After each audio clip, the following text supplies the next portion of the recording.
ಇನ್ನು ಉಡುಪಿಯಲ್ಲಿ ಬಂದ್ ವೇಳೆ ಅಂಚೆ ನೌಕರರು ವಿಭಿನ್ನವಾಗಿ ಪ್ರತಿಭಟನೆಯನ್ನ ನಡೆಸಿದ್ದಾರೆ. ಅಂಚೆ ಕಚೇರಿಯ ಮುಂದೆ ಪುಟ್ಗೋಸಿ ಕಿವಿಗೆ ಹೂವಿಟ್ಟು ಗಮನ ಸೆಳೆದಿದ್ದಾರೆ. ನೌಕರರು ಕೇಂದ್ರ ಸರ್ಕಾರ ನಮ್ಮನ್ನ ಪುಟ್ಗೋಸಿಯಲ್ಲಿ ನಿಲ್ಲಿಸಿ ಅಂತ ಆಕ್ರೋಶವನ್ನ ಹೊರಹಾಕಿದ್ದಾರೆ. ಅಂಚೆ ನೌಕರರು ಉಡುಪಿಯಲ್ಲಿ ಬಂದ್ ವೇಳೆ ವಿಭಿನ್ನವಾಗಿ ಪ್ರತಿಭಟಿಸಿರುವಂತದ್ದು. ಅಂಚೆ ಕಚೇರಿಯ ಮುಂದೆ ಪುಟ್ಗೋಸಿ ಮತ್ತು ಕಿವಿಗೆ ಹೂವಿಟ್ಟು ಗಮನ ಸೆಳೆದಿದ್ದಾರೆ ನೌಕರರು. ಕೇಂದ್ರ ಸರ್ಕಾರ ನಮ್ಮನ್ನ ಈ ರೀತಿ ಪುಟ್ಗೋಸಿಯಲ್ಲಿ ನಿಲ್ಲಿಸಿದೆ ಅಂತ ಅವರು ಆಕ್ರೋಶವನ್ನ ಹೊರಹಾಕಿದ್ದಾರೆ.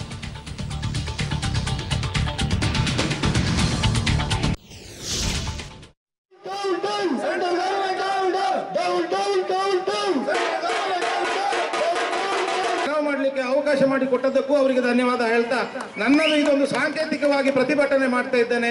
ಮಾತಾಡಿದ್ರೆ ಜಗಳ ಆಗ್ತದೆ, ನಿಷ್ಠುರ ಆಗ್ತದೆ. ಇನ್ನು ಮುಂದೆ ಇದು ನಮ್ಗೆ NPS ಬಂದ್ರೆ ನಮ್ಮ ಅವಸ್ಥೆ ಇದು ಇರ್ತದೆ ಅಲ್ಲೋ ಗೊತ್ತಿಲ್ಲ. ನನ್ನ ಮರ್ಯಾದೆಗಾಗಿ ಇದನ್ನು ಇನ್ನೊಂದು ಇದು ಏನು ಸೂಚಿಸ್ತದೆ ಅಂದ್ರೆ, ಒಳಗೆ ಹೋದವರು ಇವರು, ಹೊರಗಿರುವವರು ಇವರು. ಅದು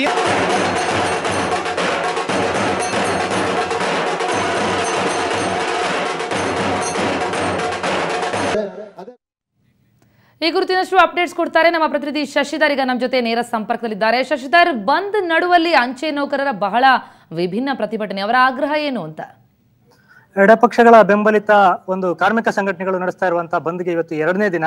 ಆದ್ರೆ ಉಡುಪಿಯಲ್ಲಿ ಬಂದ್ ಏರ್ಪಟ್ಟಿಲ್ಲ. ಜನಜೀವನ ಸಹಜವಾಗಿದೆ, ಬಸ್ ಸಂಚಾರ ಇದೆ, ಶಾಲಾ ಕಾಲೇಜುಗಳು ತೆರೆದಿವೆ, ಎಲ್ಲಾ ಚಟುವಟಿಕೆಗಳಿಗೂ ಎಂದಿನಂತೆ ಇದೆ. ಆದ್ರೆ ಒಂದು ಬಂಧನ ತೀವ್ರತೆಯನ್ನು ತೋರಿಸ್ಪಡಿಸುವ ಒಂದು ಸವಾಲು ಕಾರ್ಮಿಕ ಸಂಘಟನೆಗಳಿಗಿತ್ತು.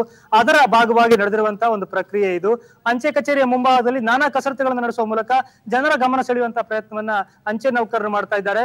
ನಿನ್ನೆ ಡೋಲು ಬಾರಿಸಿ ಗಮನ ಸೆಳೆದ್ರೆ, ಇವತ್ತು ಪುಟಗೋಸಿಯನ್ನ ತೊಟ್ಟು ಪ್ರತಿಭಟನೆಯನ್ನು ಮಾಡುವ ಮೂಲಕ ಜನರ ಗಮನ ಸೆಳೆಯುವಂತ ಒಂದು ಕಾರ್ಯಕ್ಕೆ ಅವರು ಮುಂದಾಗಿದ್ದಾರೆ. ಕೇಂದ್ರ ಸರ್ಕಾರ ತನ್ನ ಜನ ವಿರೋಧಿ ನೀತಿಯಿಂದ, ಕಾರ್ಮಿಕ ವಿರೋಧಿ ನೀತಿಯಿಂದ ನಮ್ಮನ್ನ ಪುಟಗೋಸಿಯಲ್ಲಿ ನಿಲ್ಲಿಸಿದೆ, ಬೀದಿಗೆ ತಂದಿದ್ದನ್ನ ಸಾಂಕೇತಿಕವಾಗಿ ಹೇಳೋದು ಅವರ ಒಂದು ಆಶಯ ಆಗಿತ್ತು. ಆ ದೃಷ್ಟಿಯಿಂದ ಪುಟಗೋಸಿಯಲ್ಲಿ ನಿಂತು ಕಿವಿಗೆ ಹೂವಿಟ್ಟು, ಅಂದ್ರೆ ಕೇಂದ್ರ ಸರ್ಕಾರ ತನ್ನ ಯೋಜನೆಗಳ ಮೂಲಕ ಜನರ ಕಿವಿಗೆ ಹೂವಿಡ್ತಾ ಇದೆ ಅನ್ನೋದನ್ನ ಹೇಳೋದು ಅವರ ಉದ್ದೇಶವಾಗಿತ್ತು. ಈ 2 ಉದ್ದೇಶವನ್ನ ಇಟ್ಟುಕೊಂಡು ಅಂಚೆ ಕಚೇರಿಯ ಮುಂಭಾಗದಲ್ಲಿ ಈ ರೀತಿಯ ಒಂದು ವಿಶಿಷ್ಟ ಪ್ರತಿಭಟನೆಯನ್ನ ಮಾಡಿರುವಂತಹದ್ದು. ಈ ಪ್ರತಿಭಟನೆ ಮತ್ತು CITU ನಡೆಸಿರುವಂತಹ ಒಂದು ರ್ಯಾಲಿಗೆ ಹೊರತಾಗಿ ಉಡುಪಿ ಜಿಲ್ಲೆಯಲ್ಲಿ ಬಂದಿನ ಯಾವುದೇ ಪರಿಣಾಮ ಕಂಡು ಬರ್ತಾ ಇಲ್ಲ.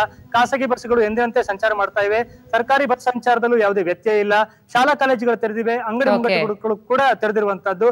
ಆದ್ರೆ ಈ ಒಂದು ಪ್ರತಿಭಟನೆ ಬಂಧನ 2ನೇ ದಿನದ ಒಂದು ಪ್ರಧಾನ ಹೈಲೈಟ್ ಆಗಿ ಈ ಭಾಗದಲ್ಲಿ ಗಮನ ಸೆಳೀತಾ ಇದೆ. ಪ್ರತಿಮಾ.